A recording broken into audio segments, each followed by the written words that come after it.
So we talk about a lot of music and we talk about a lot of music formats. One thing we haven't really talked much about on the show yet is cassettes. Cassettes I have know gotten big. We did have that segment about how kids are buying cassettes again for whatever we have, reason. yep, we have. We talked about Walkmans a little bit, but we haven't really talked about our cassette collection. And I know we both have a collection. Like it's not a huge collection, but I mean we both have. So we decided we come up with our top 3 favorite cassettes that we own.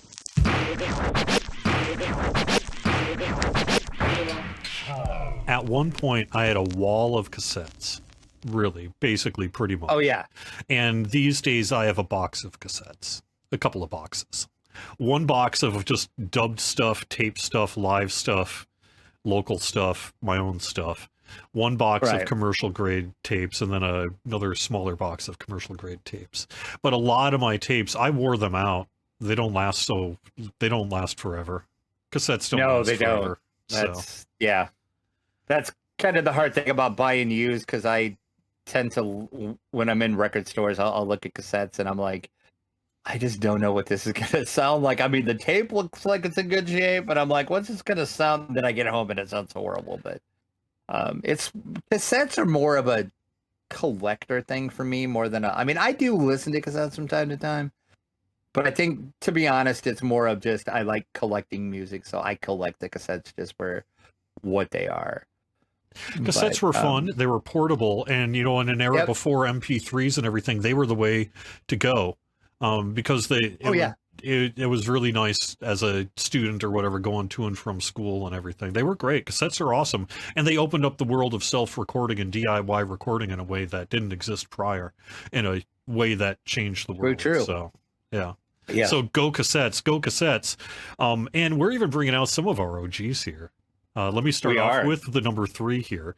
I have an OG of Dead Milkmen, Beelzebubba. This is one of those cool wraparound cassettes that would go in the case. Which you didn't see very much, actually. Yeah. And, well, I've got a couple of them on this one, but Beelzebubba is the Dead Milkmen at maybe their most commercial. It was a big hit because of Punk Rock Girl, but it's a fun album that really demonstrates the kind of irreverency, tongue-in-cheek writing, punk rock nature, willingness to kind of be a little rude on purpose for fun of the Dead Milkmen. That really is the core of what they are. We're going to a bed party. It's the worst party that's ever been. God, I really hate these jokers. They think they're smart, think they're witty. Someone ought to pass a law, or at least from our committee. We're gonna shoot stereo and don't stop playing my kind of music. That's my favorite Dead Milkmen album, actually, is that one. That they just, I don't know, that's just one of those bands I couldn't get into, but for some reason I really, really liked that particular album. I'm a Dead Milkman fan, so. My number 3, an OG, it's Pearl Jam 10. Everybody in the audience is like, what? He's showing a Pearl Jam something? I can't believe that. Yeah, well, get used to it, because I'm going to talk about Pearl Jam a lot. They're my favorite band, but yeah, this is an OG 10. It's not my OG. It's not the actual one that I bought when it came out, but this is an original. I don't know what happened to my original at this point, but it's a wraparound too. It is. Yep. I just noticed that, actually. It's funny that you said that, but yeah. So there you go. Pearl Jam 10.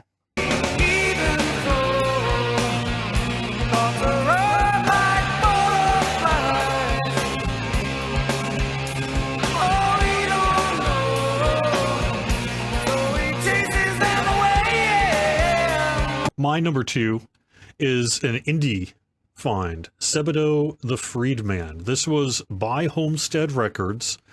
This is pretty hard to get these days. These kind of things are collectors for Sebadoh fans. And this is an original, and it's really a acoustic and tape recordings that Lou Barlow and Eric Gaffney did together prior to releasing their big commercial more commercial album with 3.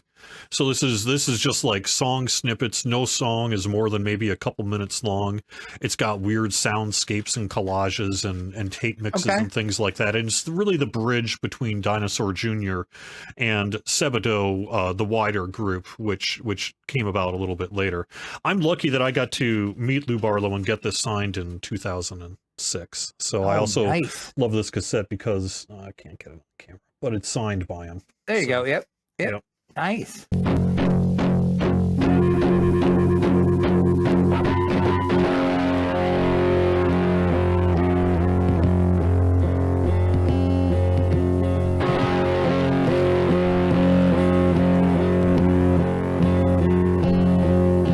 So my number 2 is going to be from 88. This is not an OG, but this is an 88 repress, I guess.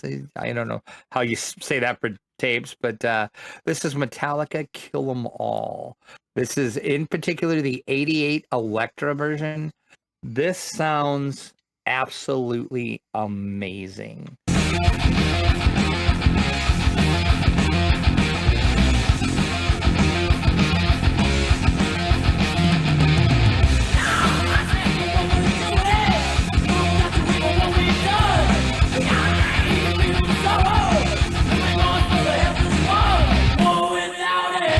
This is the original case. It's which Cassettes did this. They really hyped this digi analog. So it's straight from the analog. They went straight to the analog to a DAT and then to the cassettes. So I think in part that's why this sounds so amazing. But yeah, this is easily one of my favorite cassettes that I own. Speaking of the greatest albums, debut albums, that's got to be up there. I agree. So yeah, Metallica, Kill 'Em All. Specifically, this '88 Elektra release. I would love to get like an actual OG of this, but those are, believe it or not, even on cassette, that is really expensive to get. I think the Metal Force version. I think these days having a 1988 cassette counts enough as OG. Sure. It's the honestly, to be real though, that's the version most of us bought back in the day, because that was the and one that was actually available. This actually is my one that I actually purchased myself back in '88. So so Metallica Kill 'Em All. My number 1 is one of the best albums from Iron Maiden, and it is one of the best sounding cassettes in my collection. Iron Maiden, Somewhere in Time. It's got the cool full album cover. It's the wraparound version of it. But in particular, the thing that's interesting about this one is this is what I grew up. This is the version of Somewhere in Time I listened to most back in the day. And when I've been looking for vinyl records and CDs of this since then, I have been like, why doesn't it sound as good? And I think the reason it doesn't sound as good is because I'm used to hearing this expanded Dolby Range edition on cassette, which good, of course, is subjective, but it sounds unique on this cassette, and in my opinion, among the best sounding versions of this album because of its wider, deeper, thicker sound.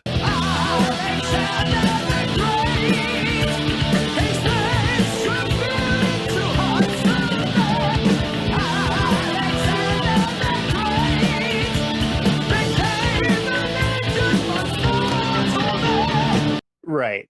That's the thing. A lot of people say, "Oh, cassettes sound like crap." That's not necessarily true. If you get a good quality like this, that Metallica sounds amazing. If you get a good quality chrome cassette that they didn't cheap out and didn't use a cheap cassette, and they did all of the Dolby stuff on it, cassettes can sound amazing.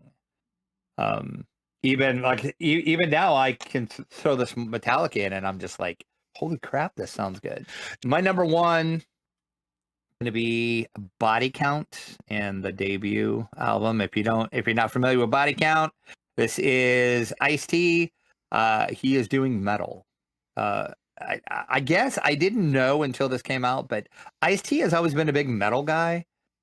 So he got together with some people, and he's Not just some made. people though, some real good people. Oh yeah.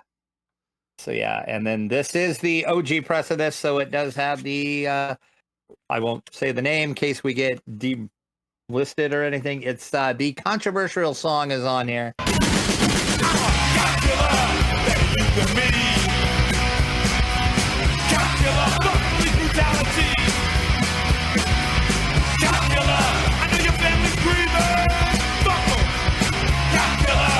Tonight we get even. This is an original OG that actually has that song on there. The album got pulled, and then it was re-released with that song taken off, and they put a song on there called "Freedom of Speech," which was Ice-T and Jello Biafra. Yeah. Biafra. Thank you. Yeah. Are you saying that your version doesn't have the cop song on it? It does. Okay. This is the OG with that. Okay. Yeah. They recalled this album, and that is no longer like if you buy this now and you don't get an OG of it, which I get you could. I don't know when's the last time it's been. Probably not on cassette, but if you're looking for it, you got to be careful because you might get the version without it. If you actually want the original that has the cop song on it, you gotta make sure that it has it on it. And this is actually. And this, I think, kind of partly why this is number one is back when I was in radio, the record company actually sent this to me. They didn't really send cassettes out too much, but with this, they sent me the CD and the cassette, which they didn't do that a lot. There was a couple bands that they did do that with, but back when, like I said, back when I was a music director on the radio station I was on, they would send stuff, and that's so this one kind of is special to me just because of that, because it's like my OG, plus it has the cop song on it, plus it was, like it doesn't say like promo on it or whatever, but technically to me this is like a promo copy, because the record company sent it to me. It doesn't actually say, normally they would say promo copy on them, but